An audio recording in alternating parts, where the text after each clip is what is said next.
The new NCERT social science textbook for Class 8 has portrayed the Mughals as flagged brutality of Mughal rulers, including Babur, Akbar and Aurangzeb, as intellectuals who plundered the Indian population.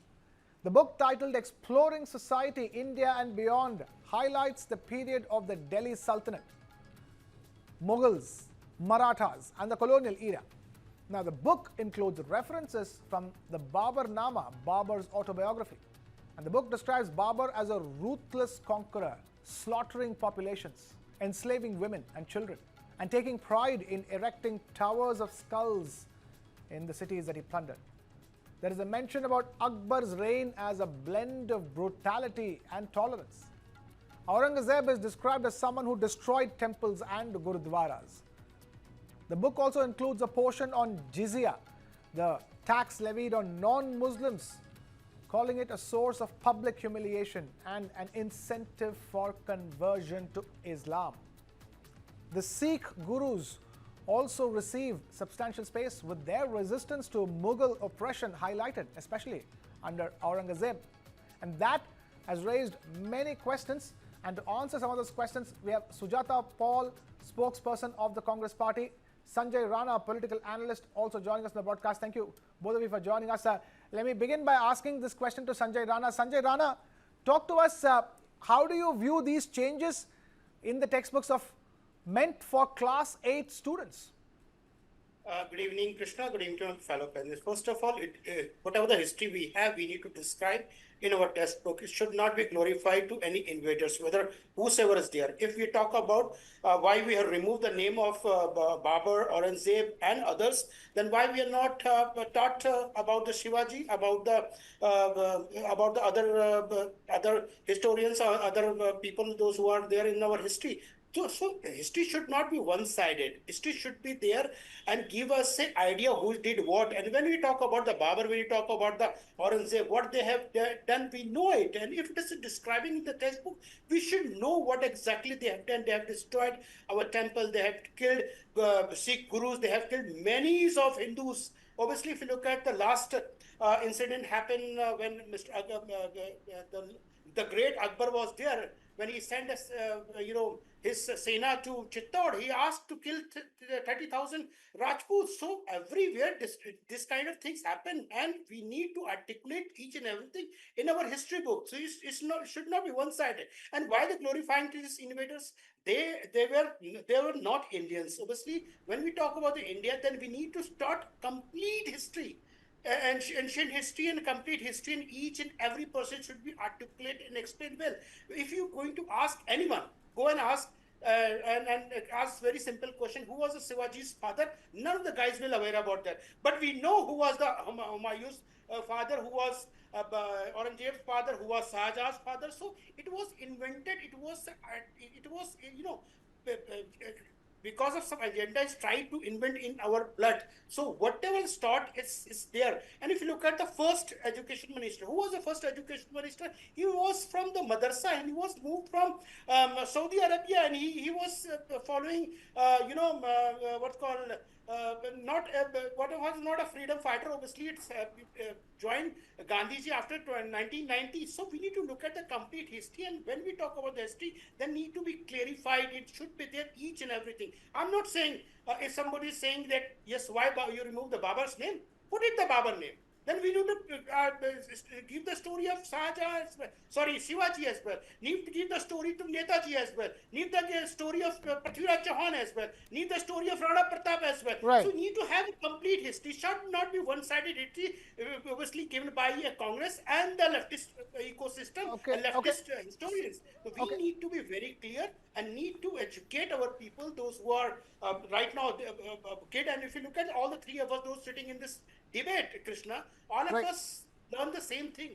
Akbar the Great, how he was great, I fail to understand. Sujata Paul, one is, the correct version of history for what exactly happened. The other is the fact that, You have the NCERT also putting up a disclaimer saying that nobody should be held responsible for the acts which were done hundreds of years ago. So, in that sense, this is an attempt to speak history without speaking the unvarnished truth about history, is what some would say.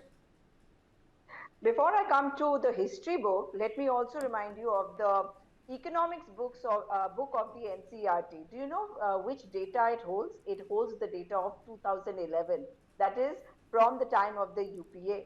And the data of population, poverty, all those are from that era. That means there is something really wrong with this government if it is using education to foment trouble in the country, because that's what they're doing.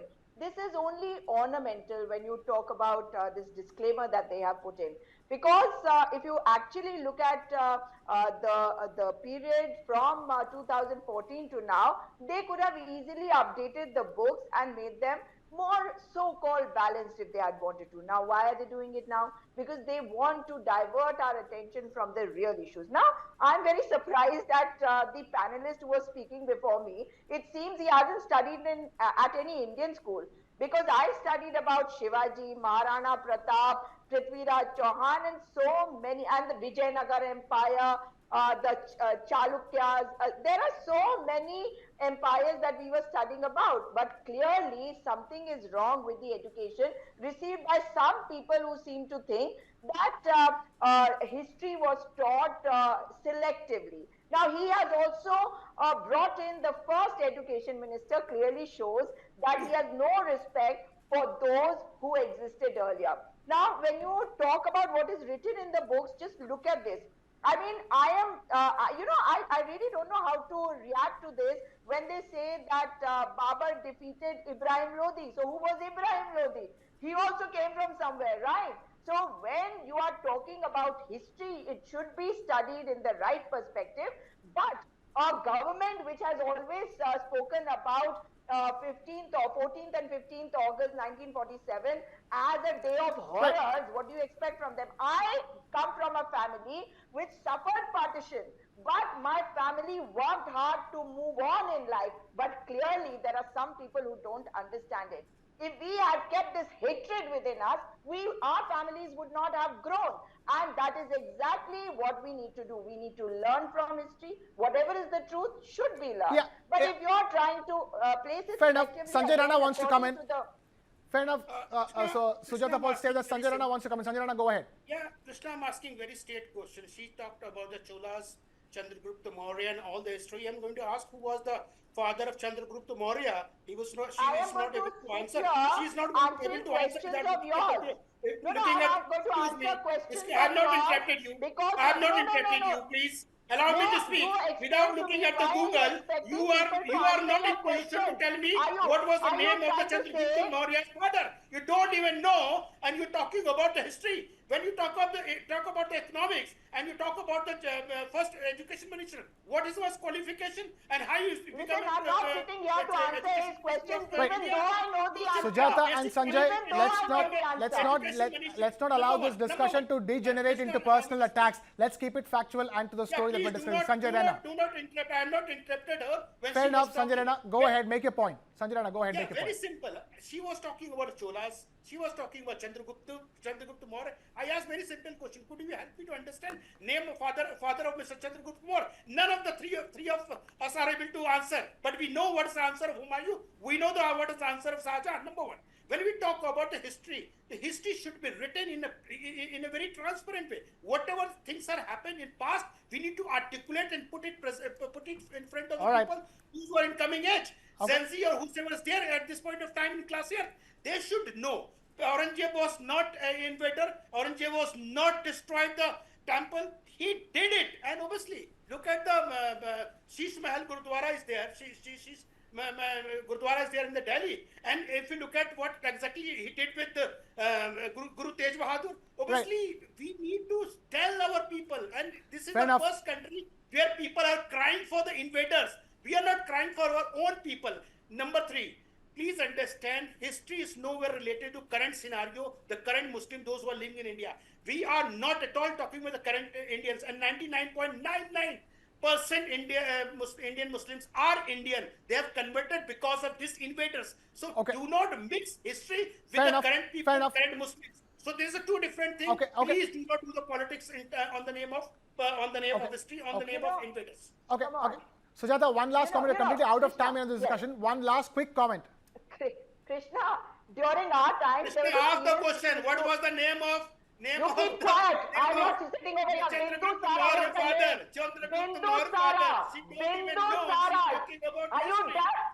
Tell him to No, keep I'm quiet. not. Tell me the name Bindu of Sara. Chandragupta All right. I'm afraid. Not only then Tell me will the you name hear. of Shivaji's Okay, father. okay. Tell me the I name really of have trouble with this discussion. I tried making sense. Let's not get into personal attacks. We're completely out of time on this conversation. Sujata Paul, Sanjay Rana, thank you for being with us. Bindu Sara is the name, you fool.